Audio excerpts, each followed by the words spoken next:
Now, I want to ask you a question because I've been getting this a lot.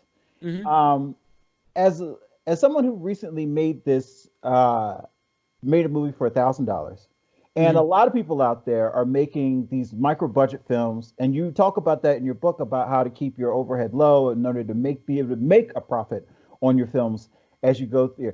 I get this thing, and I recently had a person who wouldn't come on and do an interview with me because they were like, I don't know, man, you're out there, you're doing this thing where you're telling people to make these movies for so low, and you're not paying your actors, and I don't want to be that guy who's like, who wants to, say something. And I was just like, look, Oh, there, he won't. He's not gonna make it. I'm I, sorry. He's not. He's not gonna make it in this business. I'm sorry. If that's making you skittish, brother, I'm sorry. I don't know. I don't. I just, I hear this all the time. I have been getting into arguments with people about this for months, where it's like, look, it's not that you're not paying them, it's that you find yourself with these actors in the same space, and you want to elevate each other. Everyone is trying to elevate themselves. And so you give them what you can, and at the same time, when you get to a place where you can get money, those are the people I'm going to be looking at to pay, because those were the people who came in I came in with.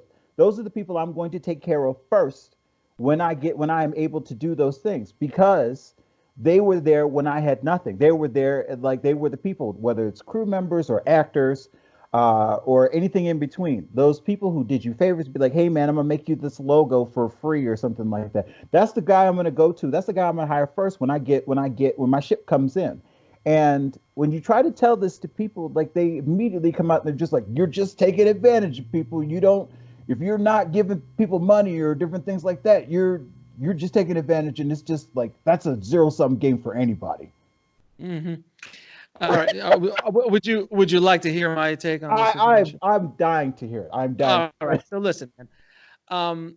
Everybody, all the actors, everybody on my crew, they either get paid a daily rate, which is comparable. They're not going to get their full daily rate. They're going to get either a modified daily rate, or I'm going to provide them something else of some sort of barter uh, that is of value to them.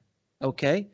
So, if tomorrow morning I wake up and Ego and Desire, in the corner of Ego and Desire, that new film I did for about $3,000, if that movie all of a sudden pulls in $200 million, people gonna get paid. I'm gonna throw some money around. It's not just like George Lucas did when Empire Strikes Back hit. He gave every employee a bonus. He gave like $21 million away in bonuses for no reason other than he just was. I wanted to share the wealth a Right. bit with everybody.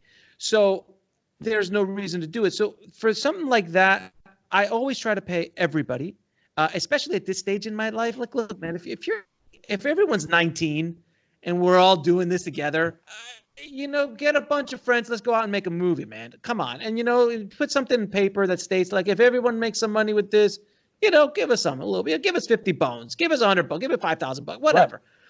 But if you're, like I'm 45, man, I can't, I'm not, hey man, you want to work for free? Like it's not, and again, unless I can provide a tremendous amount of value to either the crew member and or they're a friend and I give them something else on the back end somewhere, or, I get them work, or, like I provide them gear, or I get them a job. Like there's so many different ways of paying someone that is more than a paycheck. And that's built on relationships, by the way. I can't do that with a stranger. I can do that with a friend or someone who I've had a relationship with that, like, hey, man, look, I don't have any money to pay you on this one. It's just too low of a budget. I'm going to help you with something. And I always do. Look, the guys who did my visual effects on Broken, okay, Dan and Sean, both of those guys, who were no one, because everybody was no one back then. Right. I because of their amazing talent, they would help me make that movie. And at the time, I don't think we paid them. I think they were doing it for demo reel stuff because they hadn't. The value I provided at that moment in time was they weren't going to get another shot to get cool footage to put on their reel at Right. that time at that time of the industry, and where we lived, which was South Florida. It wasn't a lot. So I was able to provide them an opportunity to be a part of something very cool. It was a risk on their part, but at the end of the day, the payment they got was they got cool demo reel footage. That then, because of that real demo reel footage, they started getting other work. But even more so, I opened up my own visual effects and post-production company, where then I started hiring them to do jobs for other independent filmmakers because of all the noise I was able to make with Broken. So then slowly but surely, I would just pay them. I promise you that they've made hundreds of thousands of dollars off of a free job they did in 2005. One of them has worked on Skyfall, Avengers, Star Wars, X-Men, Marvel, Guardians of the Galaxy, Lord of the Rings. Like, he's flown around all over the world. He's one of the big guys now. And the other one's working with a legend in the visual effects field and is working at another big company who's been there for years. So they both, because of what the relationship that we were able to build and help each other, I was able to use their talent. They were able to use my marketing prowess, if you will, to get their names and their work out there. Because of all of that, it was a win-win. So it's all about how you structure that scenario. And you can't be abusive of it. You can't keep abusing people along the way. The word gets out. It's just too small of a business. So you got to make sure that everyone's taken care of. Everyone is fed. You can't push them 15, 20 hours. Like, there's just certain things you can do. And people are sometimes very happy to work for free for you because they don't have any other opportunity or want to be a part of something that you're putting together. And that's all fine and dandy. There has to be a value exchange. It has to be an agreement and a value exchange with the people working with you all across the board. And if the ship does come in, give something out. My ship still hasn't come in. None of my movies have grossed millions of dollars. But everyone got paid in one way, shape, or form. So when I made Broken, everyone got paid. Everyone, the crew, the cast, everyone got paid for all the time that they worked. Right. It was bare minimum, but they got paid. They got paid. And then what happened afterwards is what happened afterwards, and Broken is still going to this day. But everyone got a huge benefit out of working on that specific project and other projects I work on. Look, my actors on The Corner of Ego and Desire, they're getting a tremendous amount of exposure because of being in that movie, and a lot of attention. And perfect example, one of my stars, Sonia, she had never been to Sundance. She was at Sundance. Because she was at Sundance, to sneak into a party for WME and then met an attorney there, or at an AMM, or another, like a Sundance party, met an attorney. They hit it off. Then he's like, you know what? I'm going to connect you with a friend of mine who works at WME. And then fast forward, she's represented by WME, and she's now directing her second $1 million film as a director because she did this job that she was getting paid very little to do under her rate, but she was able to do it. So, and funny enough, in the movie, there's a scene of her character trying to get representation by WME. So it was kind of like this weird thing, but it was all a win-win, So you just have to see you just have to find value in it. There has to be a value exchange. And that's the biggest advice I could say for anyone doing micro budget filmmaking. I also have to shout out because I just rented On the Corner of Ego and Desire through Amazon, so you have my money there. Thank you. Thank you, sir. I appreciate the $4.99. Well, actually, after things are cut, I might get 50 cents, but I appreciate it nevertheless. Hey, I'm trying to support. I appreciate that, brother. Put your money where your mouth is. You know what I mean? So, I just can't stand this conversation where it's just like, screw you, pay me. Like where you have these people, like, if we're all in the same situation, if we're all at the same level, why don't we all just help each other? Because I get so mad because you look at like the Duplass brothers and Lena Dunham and Shelton and Joe Swanberg.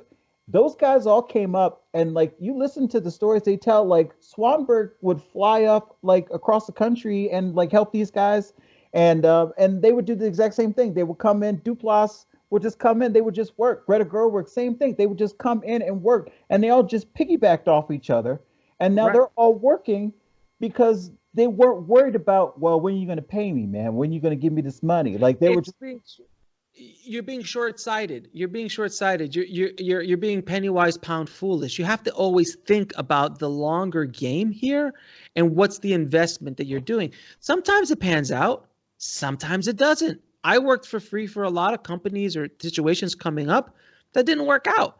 But I got my very first paid job, my first staff job, being a tape dubber at a production company, because I worked for free for about 3 to 4 months. For free. All I got paid was gas money. And it was an hour commute there, an hour commute back to my house. And I did it every day happily. Why? Because I was making connections. I was doing things, and it turned out to work. Before then, I did probably 2 or 3 other jobs that didn't work out as much. But you know what? You just got to keep trying. You're young. Oh, Jesus, man. You just get over yourself. You're going to have to hustle. You're going to have to do stuff. Just make sure you're not being taken full advantage of or put in dangerous situations. But you're going to have to hustle, man. You're going to have to pay those dues. We all did it. We all did it. So if people, and that's another thing too, like with my crew for On the Corner of Ego and Desire, if any one of them would have given me any sort of attitude or been a difficult situation, the whole thing could have come crashing down. Well, my lead actress, one of my lead actresses in Barbara, it was literally her first movie, and we were so happy to have her because she was willing to become that character. She didn't see anything where that character, which was a little bit, I don't want to say questionable, but definitely a risque kind of character. But because she was into the process of acting, she wanted to act, she wanted to work. Like, she treated that with the character with much more respect than I think I would have gotten anybody else who would do like, well, I feel like I'm doing you this, this movie as a favor.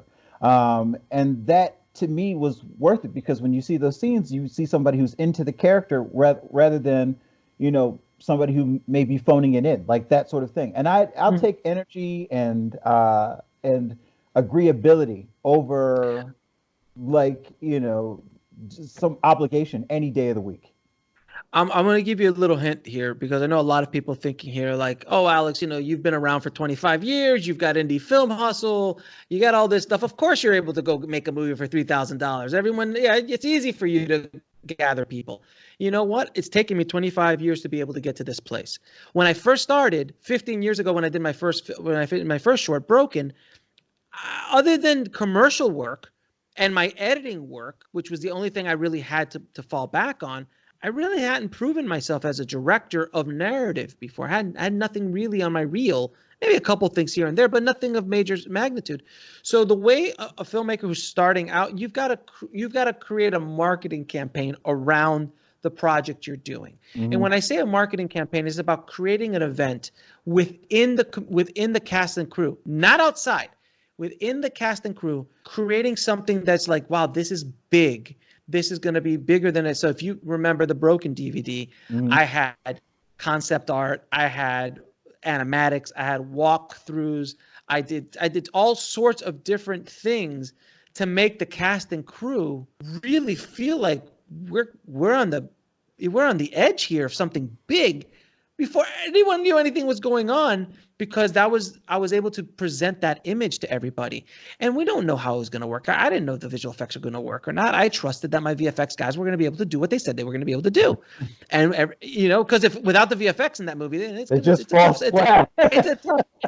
sell. Nobody knew that I was going to be able to get the look I was going to be able to get out of that camera. Nobody knew that. You look at the raw footage. If you remember, the raw footage looks horrible. It looks like any other DVX 100A kind of film. But because of my DP, who I was working with very closely on the look, technically, and because of my work in color grading, which I color graded it in Final Cut Pro 4 with filters off of a Sony Jumbotron TV that's not calibrated, that no one knew. There was so many what ifs. Same thing happened with On the Corner of Ego and Desire, dude. Look, listen, we shot with a pocket camera this big, ran around Sundance with some labs, 3 actors, and a dream, with a crew of 3 people, 4 people max. And a monopod, correct? I'm sorry? And a monopod, correct? on a monopod, no tripod. That takes too long. Yeah. So we did it on a monopod. So basically, that was the extent. There is nothing from the outside that makes that a movie. Right. If you're looking in from the outside, going, "This is insane. This is never going to work." And to tell you the truth, I didn't know. With all my years of experience, like we shot a movie in about 36 hours in the course over a 4-day period. Because don't forget, I was still interviewing people for my podcast. Right. So I was making the movie as a side hustle. It was a side hustle kind of thing to make my movie. I would have to stop. I'm like, guys, I know we're in the middle, but I got to go back. I got an interview. So that was the way we shot the movie. It was insane. It's insane. I don't even know how I did it. I feel like a lot of people, I think that sort of adds to that inherent imposter syndrome, where you think, like, I am constantly like, because, especially for the beginning of this year, before I bought the new pocket cinema camera, I was using the free version of DaVinci, and just shooting on a borrowed camera, like a borrowed C100, and like my Canon 60D, and I was putting out these episodes, and people were saying, I got these different things where people were coming to me and be like, your vlogs look so fancy. How are you making these so fancy? And I'm like, what are you talking about? I'm putting this together with borrowed equipment, string and tape, and glue. Like, what are you talking about? Like, look, I got on the plane. I got on the plane with a hard drive full of footage, and I literally just turned over to Austin, my DP. I'm like, I don't know. I don't know. Maybe. Maybe. Like, you can't do that on a $300,000 movie. You can do that on a $3,000 movie, because it was just kind of like, I think we got something. I don't know. I knew we had footage. Don't get me wrong. I wasn't like not seeing the footage. I saw the footage, but I didn't like watch dailies. I didn't know. I mean, I saw what was in my eye. I saw the performances. I saw what we were getting. But cool scenes in a cool movie are two different things. Like, am I going to be able to cut together a narrative? I can't go back and reshoot. And I have to wait a year for reshoots, because that's when Sundance is happening. I'm right there with you. We did Barbara, yeah, maybe. So, that was, and that's someone who's been doing this for 20 odd, almost over 25 years. So I have I feel very comfortable and confident that I could do what I'm saying I'm going to do. And I knew what I was going to be able to get. Right. But when I was surprised at what that little camera did in DaVinci when I had it projected at the Chinese theater. So I'd never seen the movie projected. It world premiered at Raindance in England, and I never saw it projected. I only saw it on my screen here in my office. So I had never seen it really projected. So I was like, is this going to hold? It's a 1080p image that I blew up to a 2K DCP. What's going to? Yeah. Right. My mouth dropped. It was like, this is the most beautiful thing I've ever shot in my life. Like, I can't even. On all honesty, it is the most beautiful thing I had ever been involved with. Right. I just love it because of the mountains and the snow and the cast of thousands who have no idea they're in the movie. And all the production value and all this. Right. It looks like we shut down Sundance in one night. It looks like we literally just blocked off Sundance for our movie. So the production value was so insane, and these were all theories of mine. I'm like, what? I think I could get a lot of production value if I go to Sundance and shoot it. I think it'd be, because no one's going to do that, because that's insane. Right. That's going to be my new shirts. That's insane. No one would ever do that. Hashtag indiefilm. Hashtag indiefilm hustle. That's you know what? That's not a bad idea. I might, my Filmtrepreneur hat's kicking. I might produce that. That's gonna do that. That's insane. No one could do that. That's insane. Hashtag indiefilm hustle. So you saw the movie? Yes. So what did you think? How did you feel about it? I'd love to hear. I knew I was gonna love it when I saw the trailer, because I knew that, and you talk about this in your book, that it's a fantasy that I feel like everyone who's ever submitted to Sundance has had. You know what I mean? It's one of those things where you're just like, you want to be there and you feel for these people, and every time they make a stupid mistake, you're like, stop it! You're just so mad. But at the same time, you can empathize with the people, because you either know someone who's been that person, or you wanted to be that person. And they're just, or you are that crazy person. And so it's really like it's kind of like a like an indie film fable, like a fairy tale, like that sort of thing. And so for me, it hit me right where I live because that's that's one of those things where it's like having never done it, I feel like I've been through it. You know what I mean? I don't want to do it, like that sort of thing. But that's the brilliance of the movie, and I knew it when I saw the trailer. I was like, "Well, he's got my money now." So, damn it, Alex. Damn it, Alex. Excellent. The plan is working. But well, thank you very much, by the way, for the kind words. I appreciate it, and I wanted it to be a love letter to filmmakers and to Park City too, because it was a kind of a love letter, and I poked a little fun at Sundance because you need to, Right. because Sundance is that beautiful girl that keeps saying that she's your friend, but she's never gonna date you. Right. You're like, oh yeah, no, I'm a friend of hers. Like we talk No. all the time, and be like, are you though? Are you? No, every year she comes back around going. She comes back around like, you know what? You might get a date with me. And you're like, really, really, really? Here's my money. Nah, not this year. So it's, every year it's the same. Everything. It's the same thing. So I really did want to make a kind of a love letter to filmmakers. And I had never seen anything like this story. No one had ever made a film about independent filmmaking from the ground level. Like we've seen Living in Oblivion. Fantastic. State of Maine, The Player. There's many. There's so many films about making films. Right. There's never been a movie about selling a movie, and there's never been a movie about selling a movie at Sundance and showing the true insanity of the delusional independent film mind. Right, because you have these sort of that mindset, like I can do this. I can do this. No, I can do this. I'm a crazy person. I'm not crazy. I'm yeah. I could, of course, I could do this. Why wouldn't I? So, and I bet everyone, whoever watches the movie, understand that there are instances in what Sonia, the main character, says, and the director of the movie, inside the movie, that I've said, that I acted that way. I'm ashamed, but I was young, I was dumb, and the ego gets away from you. And there's scenes that were taken right out of my life. Her walking at Sundance in the middle of the night, figuring out why she's doing what she's doing. That's Sundance 206 for me, 2006. That's exactly what I did. I walked down that same path in the middle of the night, going, I don't know, because I'd had a attachment because of Broken. I got a big producer who was supposed to make the feature version of it, and it fell through again. And I'm like, is this what this? Yeah. And so I did that too. So I wanted that all very clear, and I also wanted in the movie a moment where I'm not giving anything away, but they're chasing a producer. They're chasing a producer to sell their movie. But I wanted that moment in the movie where you got so close to your dream, you're literally right there. You're right there, and it's gone.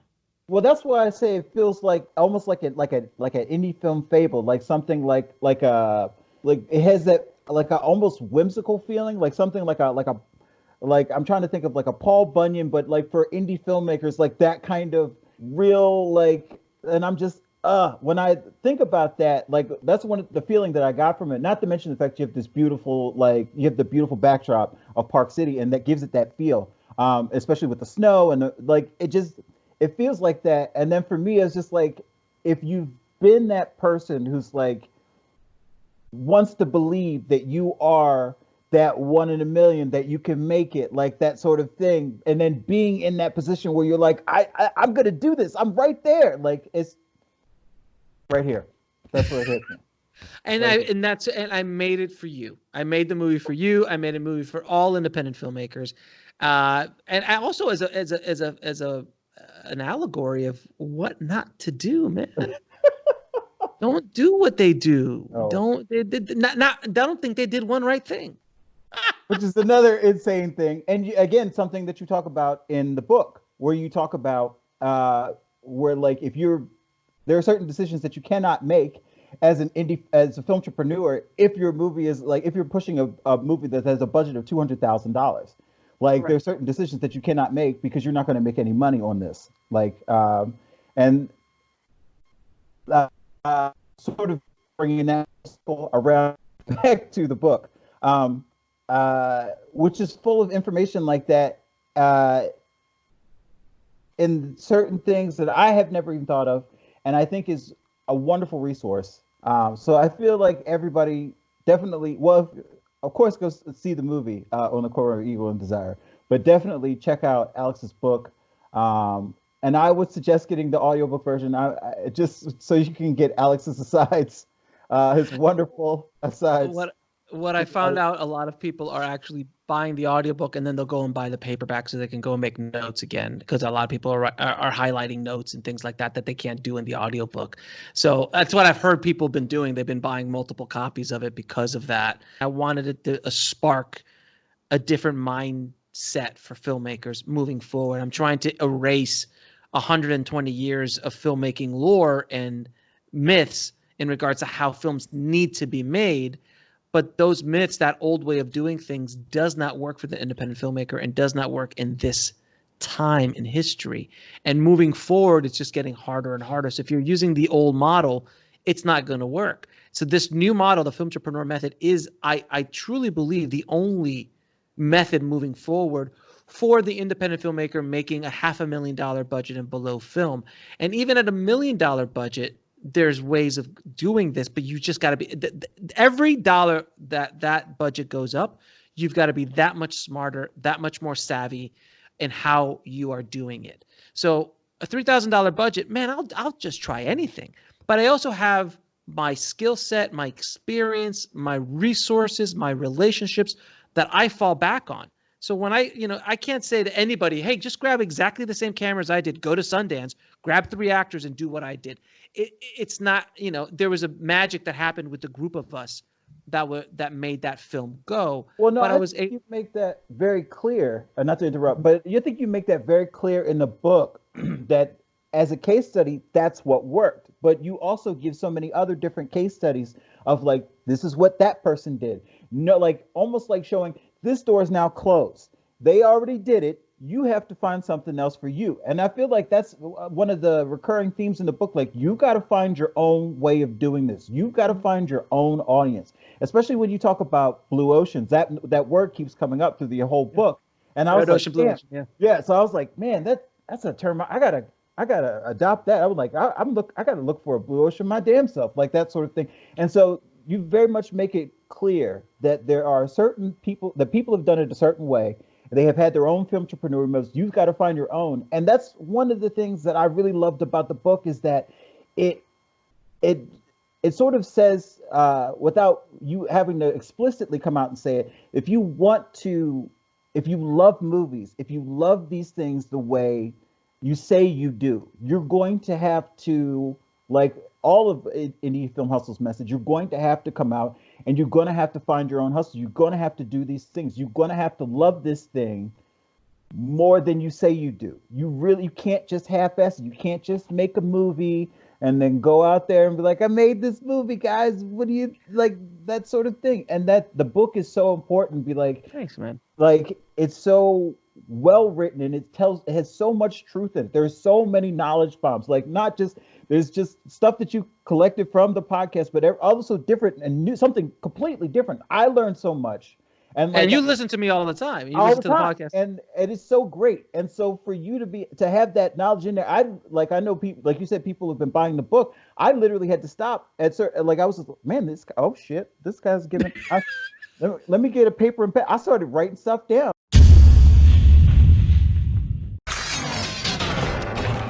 Yeah, you love it, Qui-Gon Jinn.